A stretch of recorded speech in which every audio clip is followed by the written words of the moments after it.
My friends, what I'm about to show you doesn't drop bombs, doesn't fire kinetic missiles, and doesn't have rotary machine guns. And yet, it's the most terrifying machine the Pentagon has ever put in the air. We're talking about the exact moment when the radio dies, about the weapon that turns the most modern army in the world into a group of blind, deaf, and isolated men in the dark, ready for slaughter. Welcome to the chessboard of the Wizards' War. Winston Churchill popularized this expression in 1940 during the Battle of Britain, when he described the invisible and stealthy use of the electromagnetic spectrum. But the cursed seed of this warlike witchcraft began much earlier. In 1904, during the Russo-Japanese War, the Russians used raw waves to block direct signals. Japanese radios that tried to coordinate the naval bombardment of Port Arthur. It was there, at the beginning of the 20th century, that the invisible cat-and-mouse game was born. And now, the United States has just unveiled its ultimate sorcerer. Meet the brand new EA-37B, also named Compass Call. The old media will tell you that it's just a modified Gulfstream G550 executive jet. G500 for generals in Beijing and Moscow, it's the harbinger of the apocalypse. If this ghost jet appears at the edge of your airspace, diplomacy has already been incinerated. It's the official sign that the American War Command has decided that talking is over and the punishing silence is about to begin. And today I'm going to dissect for you how a luxury executive jet was deformed, torn apart from the inside and turned into the world's master switch. The weapon that can paralyze all of China without firing a single projectile. Pay attention to the heavy engineering of this aberration.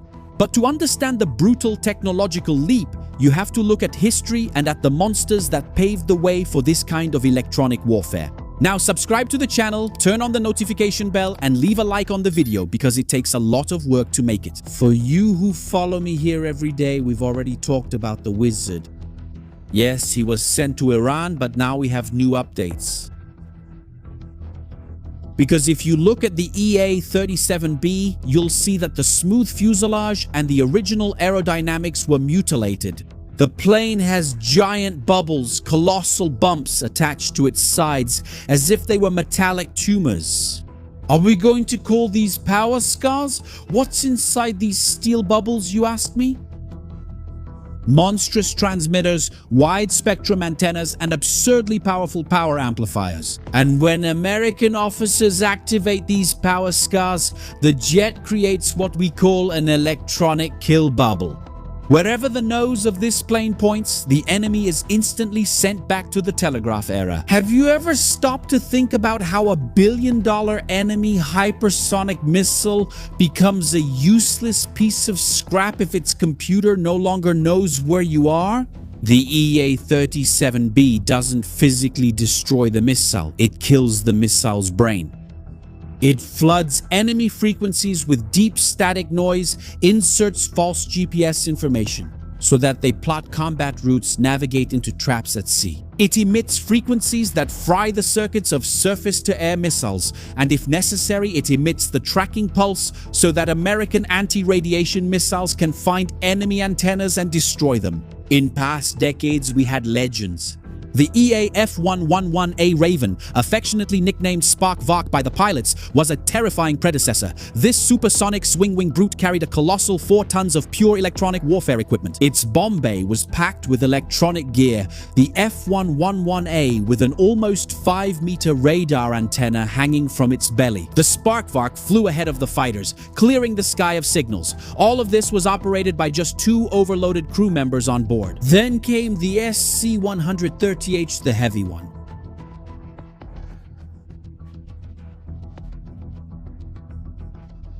It flew dragging the 482 F111A, affectionately nicknamed Slow, Fat, and Heavy.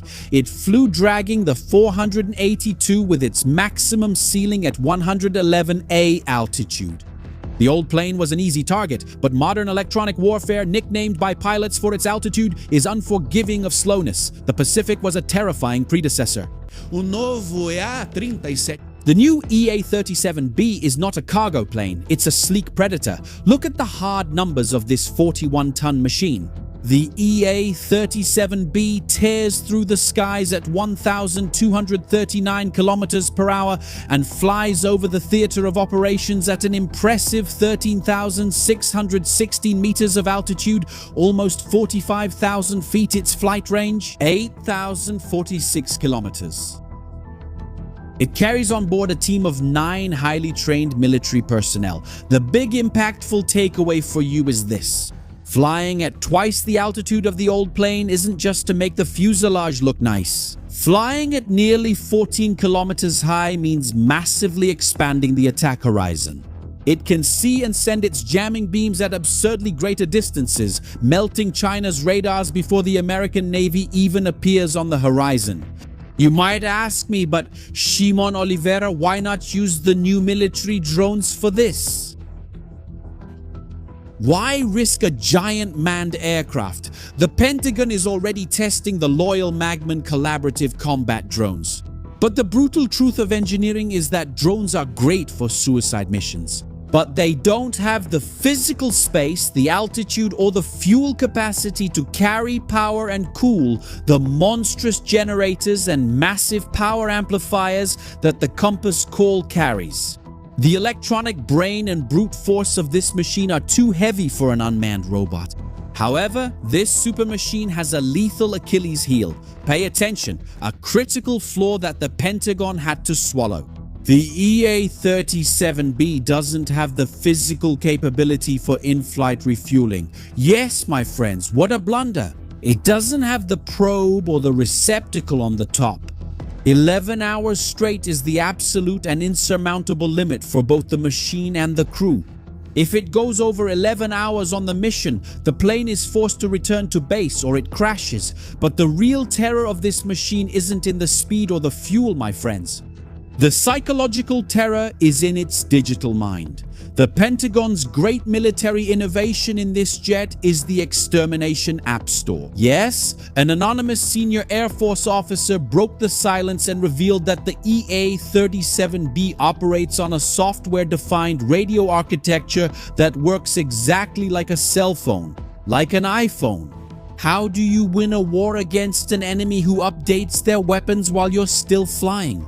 Like in the past, if Russia invented a new stealth radar, the American military had to take their plane to the factory, remove the panels, solder new boards, and spend months, sometimes years, to create a jamming countermeasure. But now, my friends, the EA-37B has ended the era of screws and wires. Today, warfare happens at the speed of code. If Chinese labs invent an ultra-wideband communication method overnight, the EA's onboard computers detect it, identify its signature, and download an annihilation algorithm via satellite within minutes during flight. The engineer updates the plane's app store. The pilot installs the military countermeasure app, and moments later, the Chinese Communist Party's billion-dollar radar becomes obsolete scrap. Radars that change frequency in milliseconds and try to hide among civilian radio signals are now cornered by mathematics itself. But for you to grasp the terror this causes the opponent, we need to go down to ground level and sketch out how this works. In the nightmare of a real war, imagine the scene through the eyes of the enemy. You are a general of the People's Liberation Army of China, stuck in a coastal command bunker in Fujian. The intruder alert sounds, the panels go dead, the communication radio for your entire troop spits out only static, deafening noise. Your anti-aircraft missiles lose their target lock and point blindly at the sky. You shout orders into the radio, but absolutely no one hears you. Your billion-dollar army has been reduced to blind men groping in the dark, completely isolated, cut off from one another. And while you suffer the panic of the blackout, blind stealth fighters and invisible bombers from the United States start raining one-ton explosives down on your base. You are annihilated without ever seeing who pulled the trigger. This is the electronic exclusion bubble. operating. In practice, the EA-37B does not enter the firing zone. It uses standoff tactics. It stays kilometers beyond the enemy's range, paralyzing the entire theater from the outside in. And the crew on board isn't there just to press red buttons. Unlike traditional attack fighters, the EA-37B has among its 9 crew members military linguist officers. The machine fries the antennas, but it also intercepts the chaos. It decodes the enemy's desperate encryption and delivers the audio to Air Force linguists. On board, they listen to Russian and Chinese generals panicking, translate the maneuvers, and relay them to the American attack commanders. Where the enemy line breaks, espionage and annihilation warfare come together in a single flight. And if you think this invisible war is a fairy tale, look at the carnage in Ukraine. Eastern Europe has become the military laboratory of the 21st century, as experts like Brian Clark attest. Electronic warfare in the trenches of Kyiv changed everything. Ukrainian soldiers use backpack-mounted software-defined radios. If Russia uses strong jamming to paralyze communications, the soldier's backpack detects it, and it automatically changes the voice transmission, hopping in fractions of a second to other bands. Whoever controls the air and the invisibility of these radio waves controls the tanks in the mud. My friends, we are living through the last frontier of destruction now that this jet exists. Like a luxury business jet, it lowers its landing gear, lifts its nose toward the clouds, and heads out on its armed mission. The sound that echoes from the runway is not just the roar of the turbine combustion. The sound of the EA-37B climbing is the mechanical click of a continental switch. As it is turned off, the voices of America's enemies evaporate into the air, silenced by cutting-edge technology and electromagnetism. And that's when the world plunges into a forced digital blackout and diplomacy gives way to the weight of steel. When the bureaucrats lose their way, the great sorcerer takes off, and when he takes off, the enemies of the West are forced to lay down their arms. They are left completely blind and forced to listen in silence to what the greatest war machine on the planet has to impose. My friends, but before we deliver the verdict, here's a quick x-ray of the invisible war. I want you to pay attention to something quickly, because what we do here is not chasing clicks. It's purely about expanding our sphere of knowledge. In the midst of a sea of lies, the global system, the old corrupt press, and the bureaucrats, they want you to live blind inside a bubble of exclusion.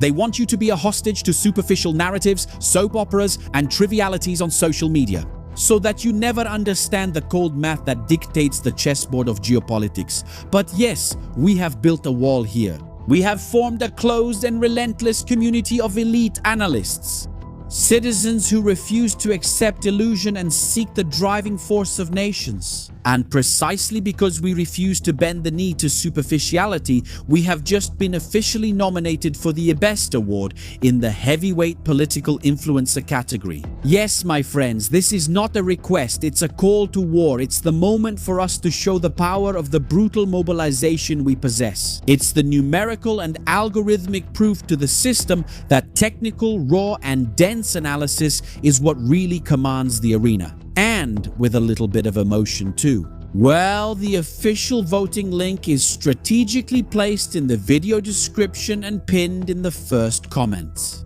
So I want you to join this journey now. In the Ibeste, we're already in the national top 10 or 20 and holding first place in the last 24 hours. You are very powerful, so I'm calling on you for this mission. Turn off the autopilot for 30 seconds, smash that link, and cast your vote. In elite knowledge, show the internet the unbearable roar of our community. Well, I'm counting on you so we can beat the communists and globalists who are also there, competing with our channel. Now, getting back to it, the EA-37B proves to us that, on the modern battlefield, it's no use flaunting polished nuclear warheads or building the fastest missile in the world.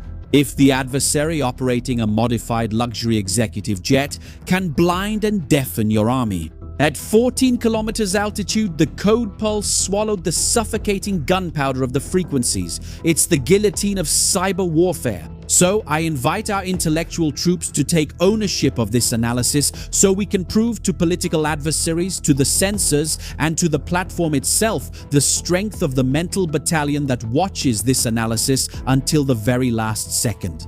I ask you to scroll down right now and leave your name in the comments section. I want you to type our first key phrase today, which exposes exactly the dark work of this new aerial weapon. Write world switch and right below type the second watchword, the relentless doctrine that we detailed today and that will bury the old arsenals.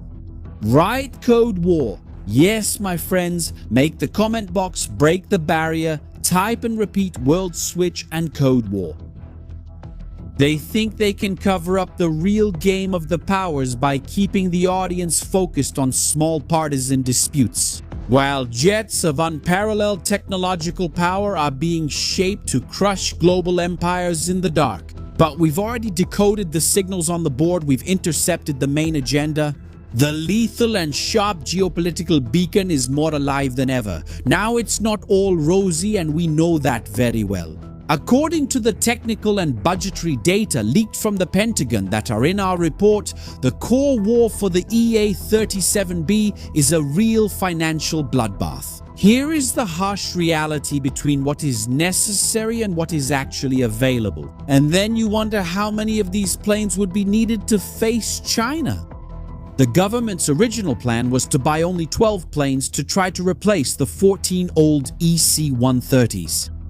With the pressure from the Chinese threat, the Air Force doubled down and started demanding 22 planes in the budget by the turn of 2031. But defense experts and strategists issue a very serious warning. What if we have to deal with a third world war? In multiple theaters of operations, like covering the vastness of the Pacific Ocean and other borders at the same time, the United States would need at least 30 aircraft.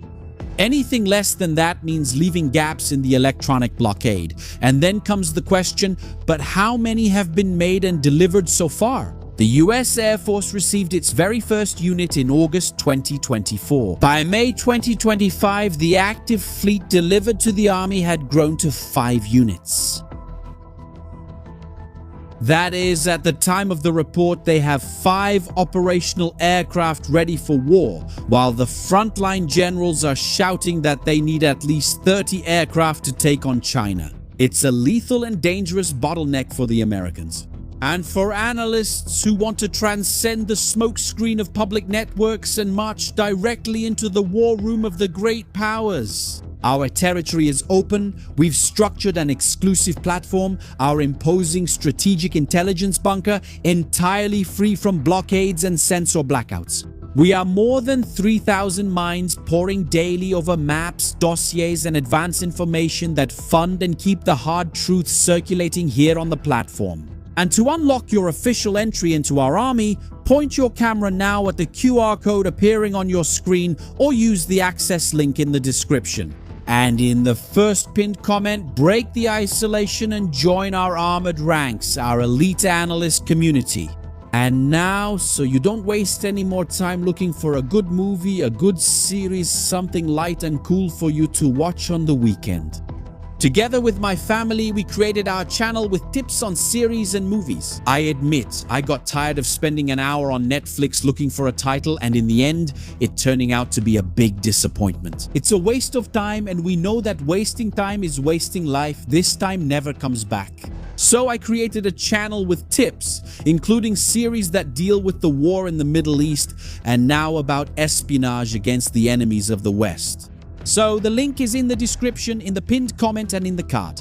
Now subscribe to the channel and turn on the notification bell. Leave your like on the video because it takes work to shield your mind. I'm Shimon Oliveira and I'll see you in the next video. See you then.